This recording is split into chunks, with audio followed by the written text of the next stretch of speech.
Here's a question. Dear mover, what's it like to get struck by lightning? Well, it's kind of like this. Don't be afraid to ride the lightning. No! No! In the face! In the face! No!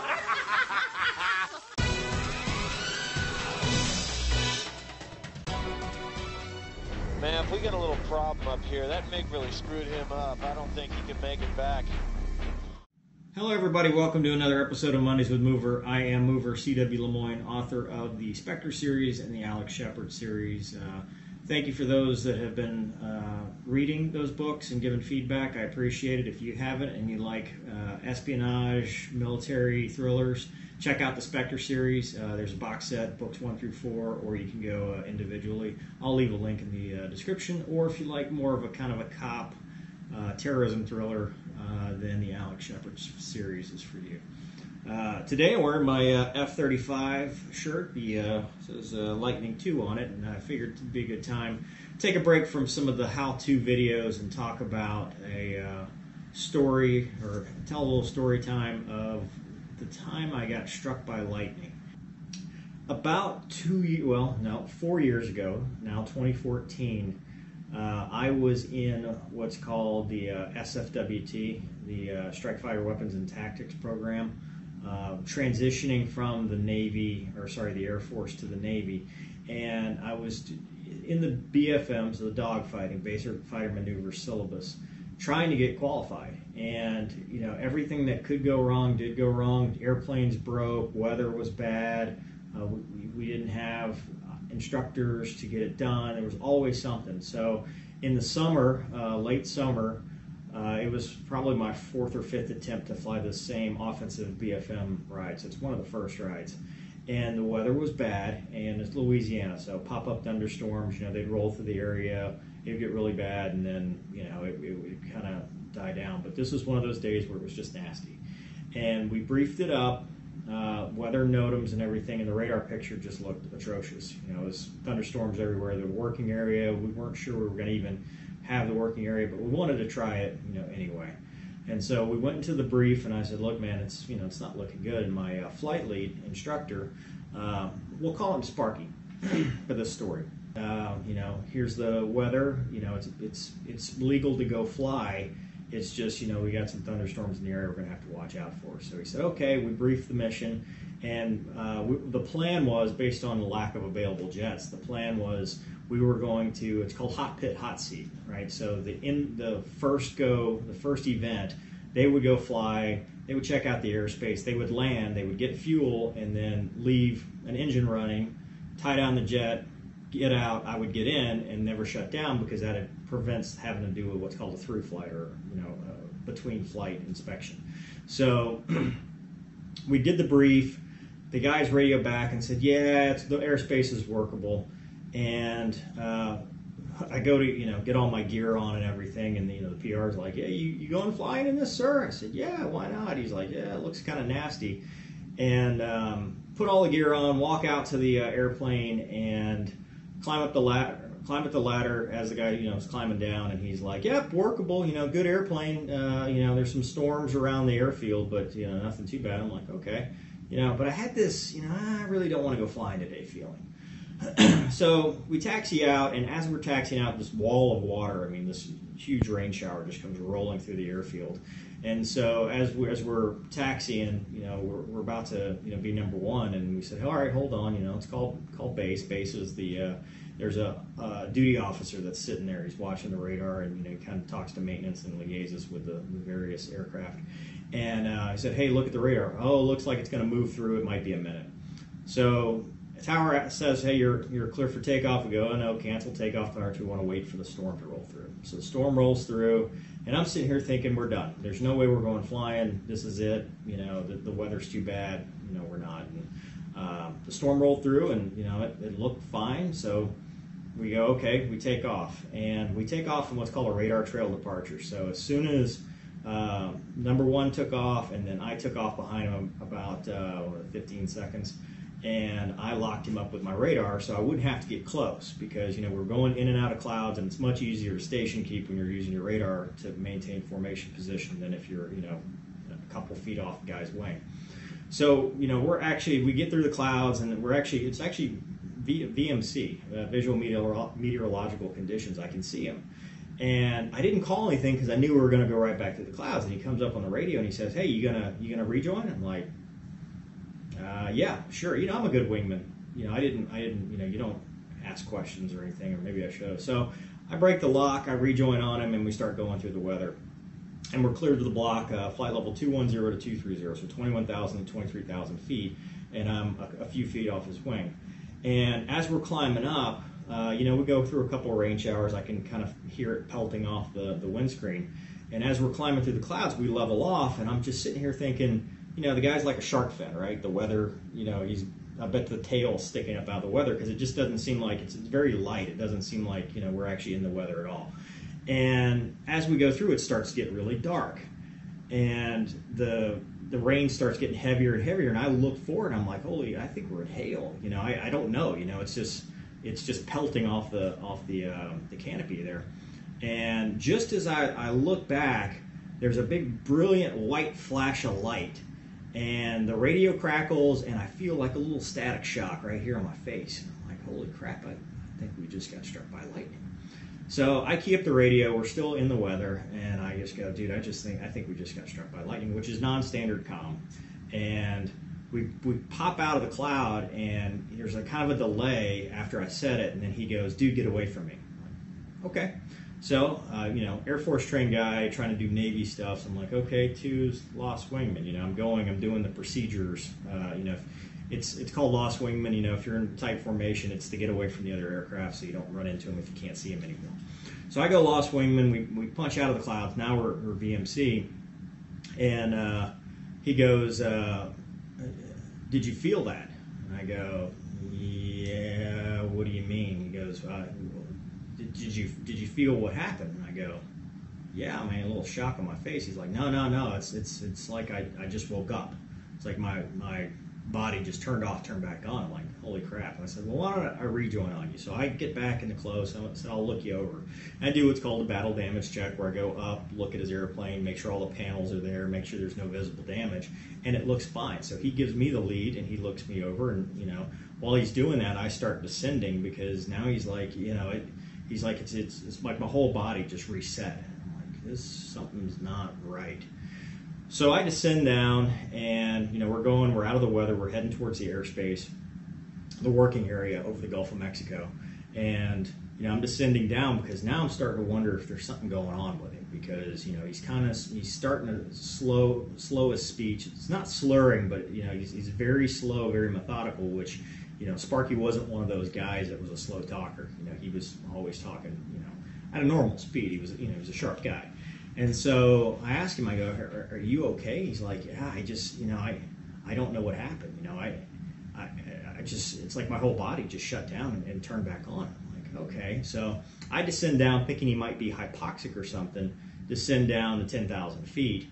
And I go, hey, you're ready for the lead back? And he goes, no, I don't think so. I'm like, okay, something's really wrong. He's the flight lead, and he's like, I'm just going to fly off of you. So this is all I can do to stay in the airplane. I'm like, roger that. So I call back to base, and I say, hey, I think Sparky here is having a physiological episode. And they go, well, what do you mean? I said, I don't know if he's hypoxic or what, but we got struck by lightning, and we're going to have to come back, and you need to roll the trucks when he lands. I'm like, okay, roger that. So we turn back around towards the base. I contact Houston Center and let them know what's going on. Declare an emergency and all that stuff. Just let them know no assistance required, but we're going back to the base. We're going to need medical assistance. So in order to avoid the weather, I go as far, so this is New Orleans, I go as far south as I can to make sure we stay totally clear of clouds throughout this whole event. And we're talking to base, and one of the emergency procedures is to pull the emergency oxygen green ring, which is right between your leg. It's right next to the ejection handle, in your inner thigh. And I told him, like, look, he's like, I'm having trouble breathing. And we were below 10,000. I'm like, why don't you, maybe take your mask off, or something. And base comes back and goes, no, don't take your mask off, pull the green ring. Well, I later found out that when he almost pulled the green ring, he actually grabbed the ejection handle first. And, his cognitive function had decreased to the point where motor skills were starting to be a factor. And he almost, punched out of the airplane. So I'm watching him this whole time. He's off my left wing, flying formation. He's doing a good job of station keeping. And I ask him again, hey, you want the lead? He's like, no. I'm like, okay. So we talk to base and we come up with a plan. The plan, I'm going to bring him, stay away from the weather. We're going to do an instrument approach together. I'm going to get him to where he can see the field, and I'm going to drop him off on final, just like Top Gun. Just like Maverick and Cougar, on final. Chase him all the way down, land, and live to fight another day. So we coordinate all this stuff. We get to what's called the Hornet does not have an ILS. Well, it has an ILS, but it's for the boat. It doesn't have a civilian ILS. You really can't fly an ILS at most fields. So what's called a PAR, which is a precision approach where a controller kind of talks you down, gives you you fly a descent rate and they make sure you're on glide path and on course. But, it's not really as precise as you'd like it. But that's what we flew. The weather actually had kind of cleared up and the storms were, popcorn storms everywhere around, but they weren't in the way. So we take them to final, and as we're talking about it, the guys in base, see, I'm an Air Force guy, so my instinct is, just do a normal landing, but Navy trained guys tend to want to take what's called a trap because, that's what they're trained for. And a trap is you put the hook down and there's cables on the runway and you do what's called an arrested landing. And, that's the safest thing to do because you wouldn't have to worry about rolling out. The runway was, if it was wet or dry, it wouldn't matter. So they said, hey, why don't you take an arrested landing, which I kind of said, okay. I didn't really, at the time, I was like, well, maybe. I didn't see the need for it. But if that, that's what the guy was trained for, there was no harm in doing that. So we turn to final. He's still following me. And we put the gear down. We put the flaps down. We can figure we're on a really long final. And he puts the hook down. I look him over. His configuration is correct. He's still kind of slurring his speech and stuff, but he's doing everything he's supposed to be doing. And the hook's down, and everything looks great. And so I go, look, the runway is 6 miles ahead, 12 o'clock. Do you see it? He goes, yeah, I see it. And I go, okay, you got the lead on the right. You're flying. Because for me, it's it would be easier for me to watch him and make sure his parameters are right than for him to try to fly off of me. So I hand him the lead, and I go to what's called the chase position. So I'm just basically in formation with him, riding with him down all the way to glide slope. He sees the runway. We're coming in the final. I'm not saying much because I figure, everything looks right. He's on speed. He's on the glide path. Everything looks fine. So, the less I talk, the better off it is. There's no reason for me to be talking. And I chase him all the way down. As we cross the overrun, I go down to about 50 feet in the chase position. And as I'm starting to go around, I see he's landing a little long, like he's floating it just a hair, and he misses the cable. So the hook doesn't catch because he lands just past it, but he touches down on the runway. So I'm thinking, well, he's just going to stop. It's a 10,000 foot runway. It's plenty of room. Well, Navy training kicks in. He misses it, and then full power go around, just like a bolter, the aircraft carrier. So he takes back off. And usually it's a left-hand pattern. He starts turning right. And I think he did that, because I was, he saw me, still flying formation off of him as he's landing. But he takes the right turn, which is non-standard. But so I come up on Victor. I'm like, it's okay, man. The hook just skipped. And, it wasn't true, but I didn't want him to think, to suddenly start second-guessing himself. So he makes the right-hand turn. And as he's making the right-hand turn, he speeds up. Basic speed, 180 knots, less than 200 knots. He's already doing 220. So I have to pick the gear up. I have to pick the gear up to go chase him, to run him down. And as we make the right-hand turn, I rejoin on him and, get the gear back down and everything. And I hear him come over the auxiliary frequency, the frequency between just us. And he comes out and he goes, this is hard. And I go, and I'm sitting there thinking to myself, I'm about to watch something really horrific. This is worse than I thought it was. This is about to be bad. So I rejoin on him, and now I start talking. I'm like, okay, look, we're a little fast. We need to slow down. You're all right. Let out some of the bank because we're in the right-hand turn on the final turn, and they've cleared us to land. Because we're an emergency. We're doing whatever we, they'll give us whatever we want. And so we're in the right-hand turn. He's like, you're cleared to land. So I'm talking to him. You're a little fast. let's slow it down. Okay, take some bank out. Okay, let's lower the nose a little bit. You know, we roll out. I'm like, all right, just put the thing on the thing, and that's the velocity vector, flight path marker, the thing that tells you where the airplane's going. You know, put that on the end of the runway, and you know, we roll out. Everything looks good. He puts it right on the runway, and he lands. And I watch him, and he takes. You know, this time I'm like all the way down with him. He takes the arrested landing. You know, the hook catches, and he stops, and I go around. And all the fire trucks, you know, I'm sitting there looking over my shoulder watching it. All the fire trucks, you know, rush him. And one of the guys in the squadron actually had to go, you know, up the ladder, safe the seat, and they had to pull him out of the airplane. And so they put him in the ambulance, and they rushed him to the hospital. He ended up having to do like 2 or 3 hyperbaric chamber rides to get back to cognitive function because he had no idea. Like when you talked to him, he didn't know how he'd landed. He didn't know where he was. Like that, the lightning strike really messed him up. So, as for me, you know, I'm flying around, I got plenty of gas, and, you know, base comes out and goes, hey, you need to take an arrested landing on the off-duty runway. And I go, why? They're like, well, because the runway's going to be closed while we tow him clear. I'm like, I got plenty of gas. So I held, you know, got some flight time. About an hour later, I landed when the runway was clear. I land, and I'm going in, and, you know, I'm thinking, hey, it's fine. And the safety guy comes up to me and goes, hey, did you get struck by lightning too? I go, yeah, I did. A little shock in my face, not a big deal. He goes, yeah, you got to go to the clinic. That's actually protocol. You have to, you know, you're going to have to do a safety report. I'm like, okay, all right. Well, I mean, hey, you know, it's pushing, you know, 3 o'clock.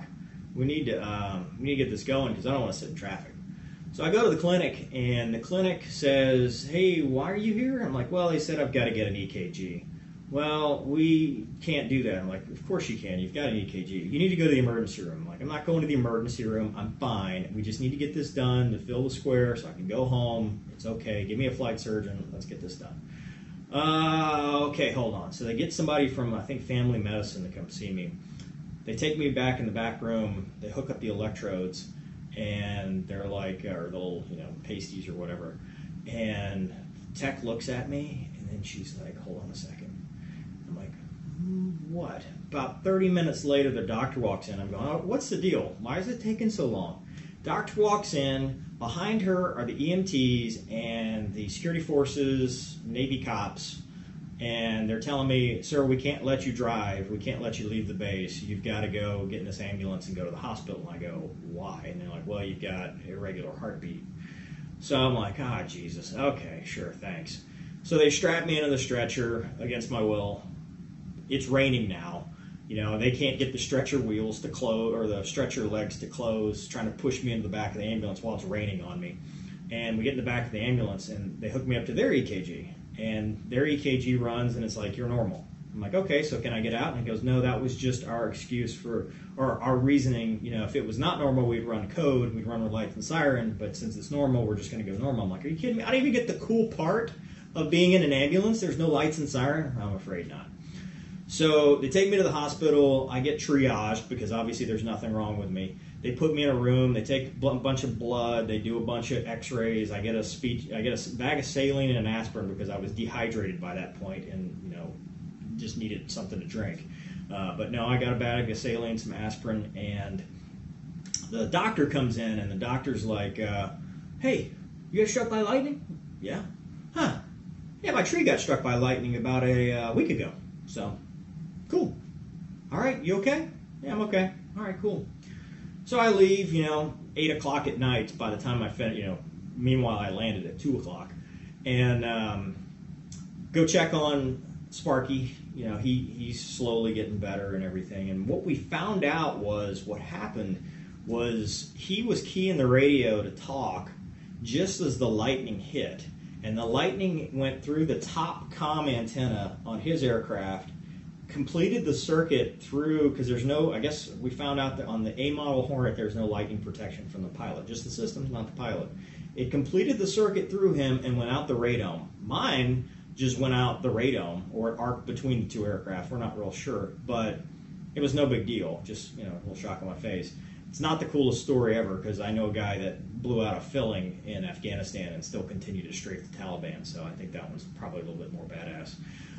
But anyway, completed the circuit, and really messed him up. He ended up going back to flying after a while. It was a happy ending for him, but he was down for a little while, and it was kind of a, there was a safety investigation, all that stuff, and it was kind of a, touchy subject. So anyway, hope you enjoyed that story. It's just one of the stories that I've got. There's nothing heroic about it. I mean, he got an air medal out of the deal, which, it is good, and, it all worked out.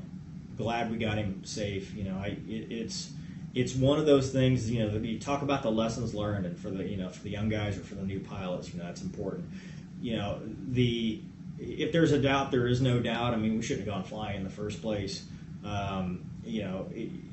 There's no, they say there's no reason in peacetime to fly through a thunderstorm, and that's what we did.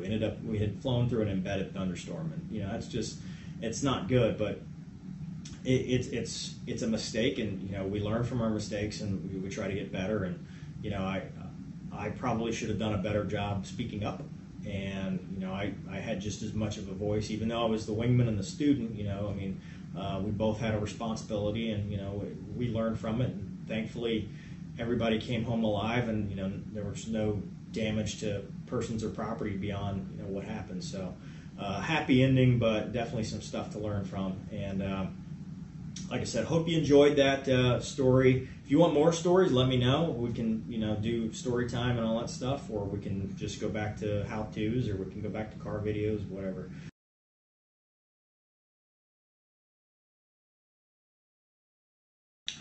All right, it's time for a feature we haven't done for a while, the mover mailbag. And this one's actually a special one. It comes from Twitter. Last week I was informed that a user named Ban Animal had created a skin for DCS World, I think. Correct me if I'm wrong, I'm not really a flight sim guy anymore, but it's an F-18 simulator, and Ban Animal created a VFA 204 skin for it with my name on the side in 414, which used to be my airplane. So thank you so much for that. That's a huge honor.